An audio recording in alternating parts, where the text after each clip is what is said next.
السلام علیکم ورحمۃ اللہ وبرکاتہ۔ تہجد کی نماز کے لیے کیا سونا ضروری ہے؟ بغیر سوئے تہجد کی نماز پڑھ سکتے ہیں؟ تہجد کی نماز ہوگی یا نہیں؟ یہ سوال اکثر و بیشتر پوچھا جاتا ہے کہ تہجد کی نماز بغیر سوئے پڑھ سکتے ہیں یا تہجد کی نماز کے لیے سونا ضروری ہے؟ تو اس حوالے سے چند باتیں آپ کے سامنے رکھوں گا۔ دیکھیں، تہجد کی نماز یہ رات میں پڑھی جاتی ہے، رات کے درمیانی حصے میں پڑھی جائے یا رات کے آخری حصے میں پڑھی جائے۔ تہجد کی نماز کی بہت زیادہ فضیلت ہے۔ فرض نمازوں کے بعد سب سے زیادہ فضیلت تہجد کی نماز کو حاصل ہے۔ رمضان المبارک کے روزوں کے بعد سب سے زیادہ فضیلت عاشورہ کے یعنی 10 محرم، 9-10 محرم یا 10-11 محرم کے روزے کو حاصل ہے۔ یہ بہت فضیلت والی نماز ہے، اور اس نماز کو رات کے آخری حصے میں یا درمیانی حصے میں پڑھا جائے، اور یہ نماز اللہ کے ساتھ تعلق جوڑنے کا، اللہ کے ساتھ محبت اور قربت کا ذریعہ ہے۔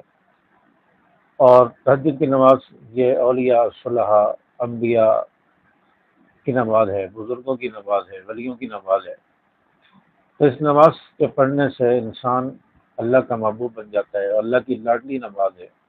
اور آپ صلی اللہ علیہ وسلم نے ارشاد فرمایا کہ رات کے آخری پہر میں اللہ تبارک و تعالیٰ آسمان دنیا پر ہوتے ہیں، اور اس وقت میں منادی آواز لگا رہا ہوتا ہے، صدائیں لگ رہی ہوتی ہیں، کوئی ہے دعائیں مانگنے والا، حاجتیں مانگنے والا، روزی مانگنے والا، بخشش مانگنے والا، اس کی دعائیں قبول کی جائے، اس کو روزی دی جائے، اس کی بخشش کی جائے، گناہوں کو معاف کیا جائے، اس کی حاجتیں پوری کی جائیں۔ تو اس وقت میں صدائیں لگ رہی ہوتی ہیں۔ جو شخص اٹھ کر تہجد پڑھتا ہے، پھر دعائیں مانگتا ہے، اس کی دعائیں ضرور قبول ہوتی ہیں۔ یہ دعاؤں کی قبولیت کا بہترین وقت ہے، اس وقت میں دعائیں ضرور قبول ہوتی ہیں۔ تو تہجد کی نماز اکثر و بیشتر لوگ پڑھتے ہیں، اور وہ اس کنفیوژن کا شکار رہتے ہیں کہ تہجد کی نماز کے لیے کیا ہمیں سونا ضروری ہے یا بغیر سوئے بھی تہجد پڑھ سکتے ہیں؟ کیونکہ اکثر لوگوں کی عادت ہوتی ہے، اور ہمارے یہاں کراچی کے اندر اکثر لوگ جو ہے رات کو جاگتے رہتے ہیں، سوتے نہیں ہیں۔ بعض لوگ نائٹ ڈیوٹی والے ہوتے ہیں اور نائٹ ڈیوٹی کرتے ہیں، رات بھر سوتے نہیں ہیں۔ تو اب وہ سوال کرتے ہیں کہ کیا تہجد کی نماز کے لیے سونا ضروری ہے؟ بغیر سوئے تہجد ہم پڑھ سکتے ہیں؟ دیکھیں، رسول اللہ صلی اللہ علیہ وسلم نے تہجد کی نماز ہمیشہ پڑھی ہے۔ آپ صلی اللہ علیہ وسلم نے تہجد کی نماز کو کبھی قضا نہیں کیا، اور آپ صلی اللہ علیہ وسلم نے جب بھی تہجد کی نماز پڑھی ہے، آپ نے سو کر اٹھ کر پڑھی ہے، بغیر سوئے آپ نے تہجد کی نماز نہیں پڑھی۔ آپ صلی اللہ علیہ وسلم نے، ہمارے پیارے نبی جناب رسول اللہ صلی اللہ علیہ وسلم نے تہجد کی نماز سو کر اٹھنے کے بعد پڑھی ہے۔ تو اس سے پتہ چلتا ہے کہ تہجد کی نماز سو کر اٹھنے کے بعد پڑھی جائے۔ اصل اس کا جو وقت ہے وہ سو کر اٹھنے کے بعد تہجد کی نماز پڑھی جائے، اس کی فضیلت بھی زیادہ ہے، افضل ہے، اس کا ثواب زیادہ ہے۔ لیکن اگر کوئی شخص نہیں سوتا، رات بھر جاگتا رہتا ہے، یا نائٹ ڈیوٹی کرتا ہے، یا رات کو سو جائے تو پھر اٹھ کر تہجد پڑھنا مشکل ہے، تو وہ سونے سے پہلے پڑھتا ہے، تو یہ جائز ہے۔ اس طرح کی تہجد کی نماز ہو جاتی ہے کہ اس کا ثواب کم ہوتا ہے، ثواب کم ملے گا۔ زیادہ ثواب حاصل کرنے کے لیے سو کر اٹھ کے پھر تہجد پڑھی جائے، یہ سنت عمل بھی ہے، اور اس کا ثواب بھی زیادہ ہے، افضل ہے۔ تو سو کر اٹھنے کے بعد تہجد پڑھی جائے۔ لیکن جو نائٹ ڈیوٹی کرتے ہیں یا رات پر سوتے نہیں ہیں، یا سونے سے پہلے پڑھ لیتے ہیں، سو کر اٹھنے کے بعد پڑھنا مشکل ہوتا ہے، تو تہجد ان کی بھی ہو جاتی ہے، لیکن ثواب کم ہوگا۔ اس لیے اگر ہم ثواب زیادہ حاصل کرنا چاہتے ہیں اور افضل طریقے سے ہم تہجد کی نماز پڑھنا چاہتے ہیں، تو ہمیں سو کر اٹھنے کے بعد تہجد پڑھنی چاہیے۔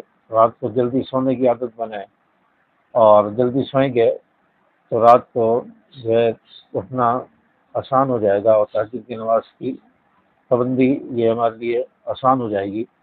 تو اس کے لیے بعض لوگ اور جو تجربات بتاتے ہیں، وہ کہتے ہیں کہ رات کو پانی زیادہ پی کر انسان سو جائے، پانی جو عام روٹین میں انسان پی کر سوتا ہے اس سے تھوڑا زیادہ پی کر سو جائے۔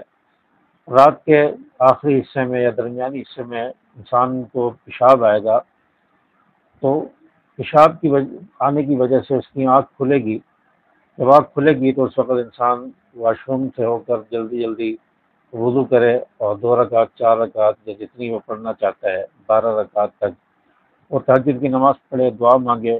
اس کے بعد اگر وقت باقی ہے فجر میں تو تھوڑی دیر آرام کر لے اور فجر کے لیے اٹھ جائے. تو یہ ایک طریقہ اور تدبیر اور عمل بزرگوں نے بتایا ہے، یہ بزرگوں کے تجربات میں سے ہے. تو اس طریقے سے بھی آپ تہجد کی نماز کے لیے اٹھ سکتے ہیں. اسی طرح تہجد کی نماز میں اٹھنے کے لیے ایک وظیفہ بھی بتاتے ہیں کہ سورۃ الکہف کی آخری 5 آیتیں وہ پڑھ کر انسان سو جائے، تہجد کی نیت سے اٹھنے کے لیے پڑھ کر سو جائے تو اس سے بھی آنکھ کھل جائے گی. جب آنکھ کھلے تو تہجد کی نماز جو ہے اس کو پڑھنے کا اہتمام کریں، تہجد کی نماز پڑھیں تاکہ تہجد کی نماز کی فضیلت ثواب ہم حاصل کر سکے اور ہماری جو دعائیں ہیں جو قبول نہیں ہو رہی یا اٹکے ہوئے کام ہیں یا پریشانی ہے، ٹینشن ہے، تو یہ ساری دعائیں جو ہیں تہجد کی نماز پڑھنے کے بعد مانگے تو انشاءاللہ آپ کی یہ حاجتیں اب جو ہے پوری ہوں گی، دعائیں قبول ہوں گی. اور اس وقت میں دعائیں قبول ہوتی ہیں تو دعاؤں کا اہتمام اس وقت میں ضرور کریں. اللہ پاک ہمیں تہجد کی پابندی کرنے کی توفیق عطا فرمائے اور ہمیں زیادہ سے زیادہ اللہ تعالیٰ اپنا قرب اور محبت نصیب فرمائے اور ہماری دعاؤں کو بھی، حاجتوں کو بھی اللہ تعالیٰ پورا فرمائے، دعائیں بھی قبول فرمائے اور مجھے بھی اپنی دعاؤں میں یاد رکھے. السلام علیکم ورحمۃ اللہ.